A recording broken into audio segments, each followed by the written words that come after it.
दिवस को भी मनाने जा रहे हैं। ऐसे में उनकी आत्मा तभी तृप्त होगी जब गुरुकुलीय शिक्षा पद्धति की राष्ट्रव्यापी प्रतिष्ठा होगी। इसके लिए लाखों विद्यालयों को हम भारतीय शिक्षा बोर्ड से जोड़ेंगे और गुरुकुलीय शिक्षा पद्धति से व्यक्ति निर्माण, क्षेत्र निर्माण, राष्ट्र निर्माण की एक नई नींव डालेंगे। आज उन्हीं के संकल्प के अनुरूप कि जब तक दम में दम है, स्वामी श्रद्धानंद जी कहते थे, जब तक दम में दम है बेदम नहीं होना चाहिए।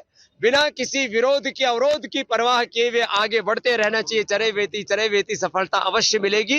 तो ये सनातन का गौरव काल है। देश के प्रधानमंत्री अपने आप को सनातनी हिंदू कहने में गौरव ही अनुभव नहीं करते। सनातन के जितने भी प्रतिमान हैं उनको गौरव दे रहे हैं। और ऐसे में हमारा गुरुकुल ये लगभग 125 वर्ष पुरानी एक बहुत बड़ी विरासत है, अपनी सांस्कृतिक विरासत है। इसके साथ हम विकास के नव प्रतिमान गढ़ेंगे और जैसे हमारे प्रेम जी ने कहा, विकसित भारत का सपना हम 2047 से पहले पूरा करेंगे। ये संकल्प आज हमने व्यक्त किया।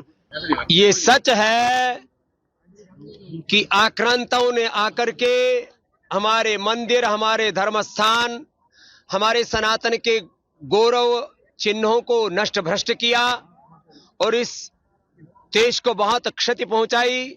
सनातन के जितने भी हमारे तीर्थ थे, हमारे देवी देवताओं की प्रतिमाएं थी, उनको खंडित किया। अब उनको कितना दंडित करें, कितना न करें, ये तो काम न्यायपालिका का है। लेकिन इतनी बात जरूर है, जो हमारे बड़े तीर्थ हैं, बड़े गौरव के स्थान हैं, उनके ऊपर तो कुछ निर्णय करना ही चाहिए, जिससे कि जिन आक्रांताओं ने सनातन का विध्वंस मचाया, उन पापियों के उस पाप का थोड़ा फल तो मिलना चाहिए। बाकी देश में भाईचारा भी कायम रहना चाहिए। जो संतों ने बोल दिया वो उन्होंने बोल दिया, भागवत जी ने बोला उन्होंने बोल दिया, मैंने बोलना था बोल दिया, बात पूरी हो गई। जो है आज किसान दिवस है और स्वामी श्रद्धानंद जी का बलिदान दिवस है। ये भारत ऋषि संस्कृति और कृषि संस्कृति का देश है।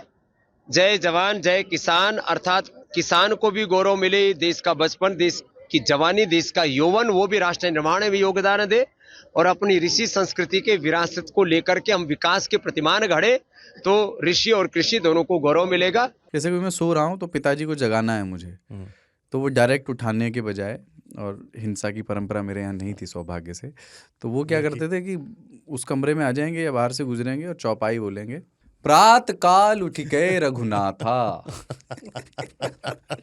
मात पिता गुरु नावई माता। कभी कभी मैं गुस्से में उठ करके अरे पापा चरण स्पर्श किया और सो गया। मैंने कहा अब मत उठाना।